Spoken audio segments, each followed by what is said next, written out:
Guys welcome back. It's Arjun Mittal here, founder and CEO tax advisory. So आज आप अपनी इस वीडियो में बात करने जा रहे हैं एलएलपी की। जो लिमिटेड लायबिलिटी पार्टनरशिप फर्म होता है वो कैसे नॉर्मल पार्टनरशिप फर्म से अलग होता है, रजिस्ट्रेशन कॉस्ट क्या होती है, उसका फॉर्मेशन का प्रोसेस क्या होता है, उसके कंप्लाइंसेस क्या होते हैं और किन किन बिजनेस के लिए वो बहुत ज़्यादा सूटेबल करती है।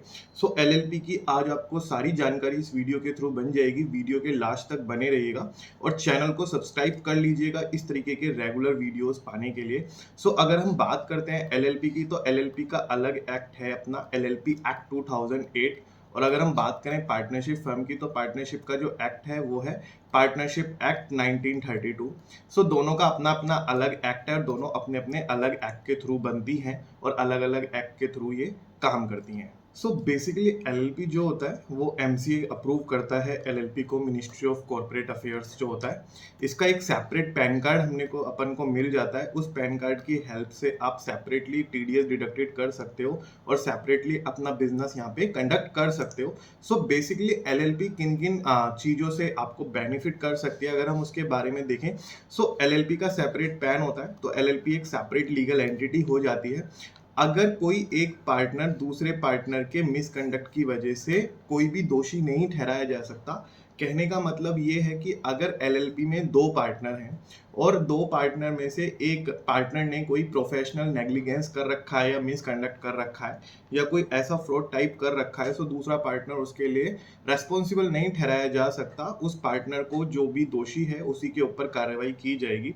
जैसे प्राइवेट लिमिटेड कंपनी में शेयर्स होते हैं, वैसे ही एलएलपी में कंट्रीब्यूशन होता है परसेंटेज टाइप। इस पार्टिकुलर पार्टनर का जो कंट्रीब्यूशन है वो 50% है, सेकंड का 25% है और थर्ड का 25% है। इस तरीके से टोटल जो कैपिटल होती है वो कंट्रीब्यूशन में डिवाइड हो जाती है एलएलपी की। एलएलपी में मिनिमम 2% चाहिए होते हैं। वो आपके फैमिली भी हो सकते हैं, फ्रेंड भी हो सकते हैं, कोई कंपनी भी हो सकती है, कोई एलएलपी दूसरी भी एक कंपनी एलएलपी में पार्टनर बन सकती है और कोई फॉरेनर यहाँ पे आपका पार्टनर बन सकता है एलएलपी में।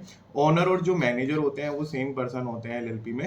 बट एडवांटेजेस के साथ साथ एलएलपी में कुछ डिसएडवांटेजेस भी होते हैं। बेसिकली एलएलपी क्या होता है, देखो एलएलपी आप क्रिएट कर सकते हो और एलएलपी का सबसे ज्यादा एडवांटेज ये होता है कि लेटर ऑन आप उसको प्राइवेट लिमिटेड कंपनी में कन्वर्ट भी कर सकते हो।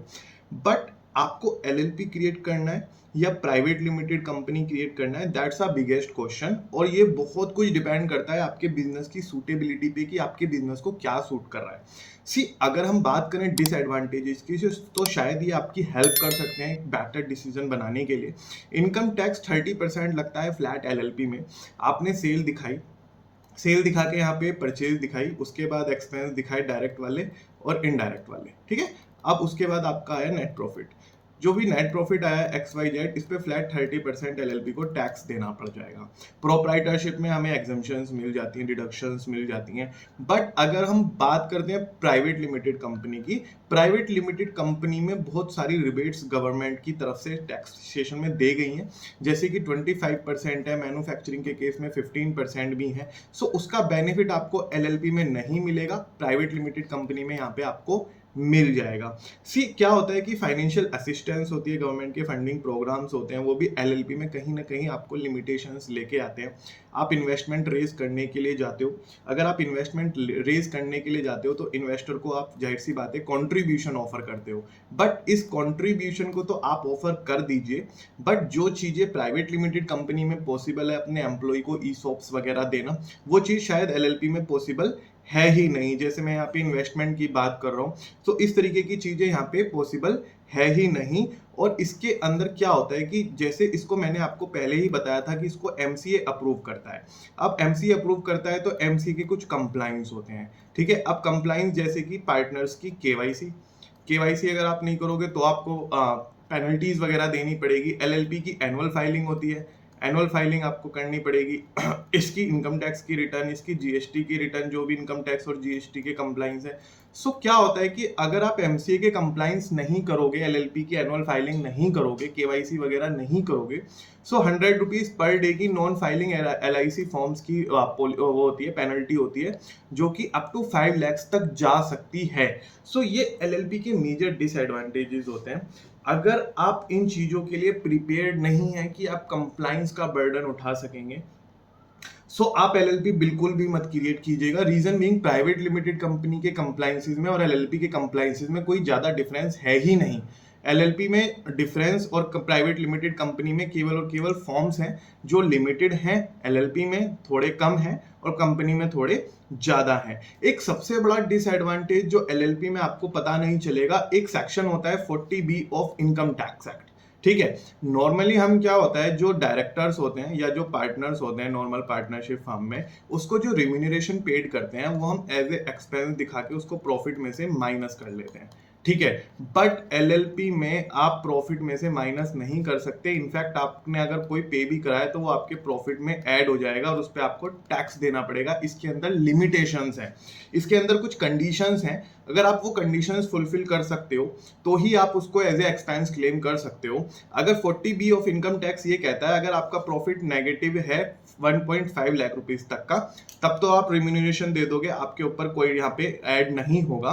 बट अगर आपका प्रॉफिट है और पहले 3 लाख पे या तो आप 90% of the profit book profit या 1.5 लाख रुपए, विच एवर इज हायर, उतना रिम्यूनरेशन पे कर सकते हो। उससे आगे अगर आप पे करोगे तो आपको ऐड करना पड़ेगा प्रॉफिट में और आपके ऊपर रिम्यूनरेशन पे भी टैक्स लगेगा और नेट प्रॉफिट पे भी टैक्स लगेगा। इसके बारे में डिटेल में डिस्कशन की वीडियो मैं बना चुका हूं ऑलरेडी एलएलपी के बारे में, जब हम बात कर रहे थे टैक्सेशन सिस्टम की। लिंक आई बटन में मिल जाएगा, आप जाके देख सकते हैं।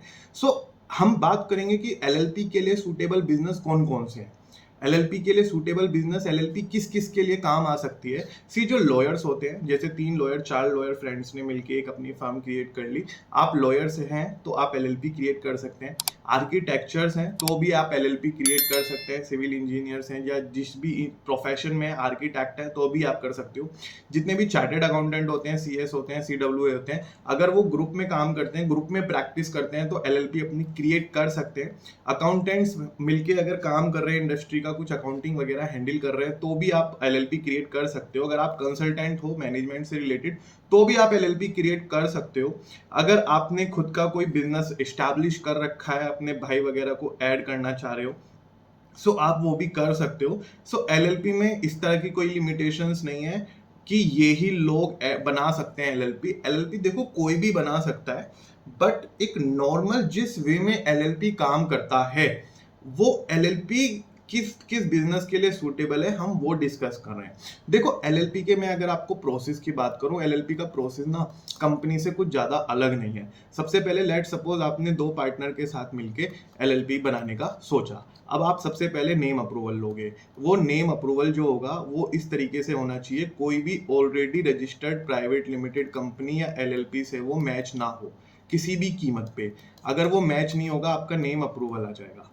अब नेम अप्रूवल आने के बाद आपको दोनों पार्टनर्स के डिन नंबर लेने पड़ेंगे, डिजिटल सिग्नेचर बनाने पड़ेंगे, एक पार्टनरशिप डीड बनानी पड़ेगी। सर ये क्या कह रहे हो आप, पार्टनरशिप डीड क्यों बनानी पड़ेगी? वो पार्टनरशिप डीड आपका एक तरीके से इंटरनल स्ट्रक्चर डिसाइड करेगी, क्या कॉन्ट्रीब्यूशन है उसके अंदर मेंशन किया जाएगा और कितना प्रॉफिट शेयरिंग रेशो है वो भी मेंशन किया जाएगा, किस किस पार्टनर की क्या क्या रोल्स एंड रेस्पॉन्सिबिलिटीज हैं वो भी मेंशन किया जाएगा। सो वो बेसिकली पार्टनरशिप डीड जैसे कंपनी में एओए और एमओए काम करते हैं, एलएलपी में वो पार्टिकुलर पार्टनरशिप डीड वर्क करती है। आपने उस पार्टनरशिप डीड में अपनी पार्टनरशिप से रिलेटेड सारी टर्म्स एंड कंडीशन अपनी यहाँ पे मेंशन करी, दोनों तीनों पार्टनर्स ने साइन करा जितने भी पार्टनर हैं, और वो स्टैम्प करा के नोटरी करा के आपने उसको एमसीए में सबमिट कर दिया। अब एमसीए में सबमिट करने का फायदा सबसे बड़ा ये है कि आपको एमसीए की तरफ से लीगल शील्ड मिल जाती है। ठीक है, और कोई भी पार्टनर एक दूसरे के साथ किसी भी तरीके का झगड़ा करता है तो एमसीए की तरफ से लीगल शील्ड अवेलेबल होती है और वो लायबल होते हैं, सेपरेट लीगल एंटिटी है तो वो भी केस अकॉर्डिंगली रिजॉल्व होते हैं। अब वो पार्टनरशिप डीड बनने के बाद आपकी एप्लीकेशन एमसीए में फाइल हो जाएगी। एप्लीकेशन फाइल होने के बाद एक अप्रूवल आएगा, अप्रूवल में आपका सर्टिफिकेट ऑफ इनकॉर्पोरेशन आ जाएगा, सेपरेट पैन कार्ड आ जाएगा। पैन कार्ड आप अलग से ले सकते हैं, ठीक है, पैन कार्ड आपको अलग से अप्लाई करना पड़ेगा। पार्टनरशिप डीड और सर्टिफिकेट ऑफ इनकॉर्पोरेशन अप्लाई करके आप पैन कार्ड अलग से सेपरेटली एक्वायर कर सकते हो। इसके बाद आप करंट अकाउंट खोल लीजिए और आपका एलएलपी का बिजनेस स्टार्ट हो गया। आप जीएसटी वगैरह अवेल कर सकते हो अलग से। सो एलएलपी का रजिस्ट्रेशन प्रोसेस इतना कोई ज़्यादा रॉकेट साइंस नहीं है। आपको डिस्क्रिप्शन बॉक्स में लिंक मिलेगा, आप हमसे कॉन्टैक्ट करके एलएलपी की कोटेशंस वगैरह ले सकते हो। एलएलपी की कोटेशन इसलिए मैं बोल रहा हूँ, देखो स्टैम्प ड्यूटी वगैरह जो होती है स्टेट टू स्टेट डिफर करती है, कौन से स्टेट कम लेते लेती है स्टैम्प ड्यूटी और कोई सी स्टेट ज़्यादा लेती है, ठीक है। अब इसका नॉर्मली इनकॉर्पोरेशन कॉस्ट क्या आता है, वो 10,000 से 12,000 के अराउंड आता है। इससे ज़्यादा शायद ही किसी स्टेट में आता हो, जहाँ तक हमारे क्लाइंट्स हैं इतने में एलएलपी इनकॉर्पोरेट हो जाती है। एनुअल कंप्लाइंसेस की अगर बात करें तो 15 से 20,000, 15K से 20K के बीच में हमारे एनुअल कंप्लाइंसेस का कॉस्ट यहाँ पे बर्डन एलएलपी पे पड़ता है।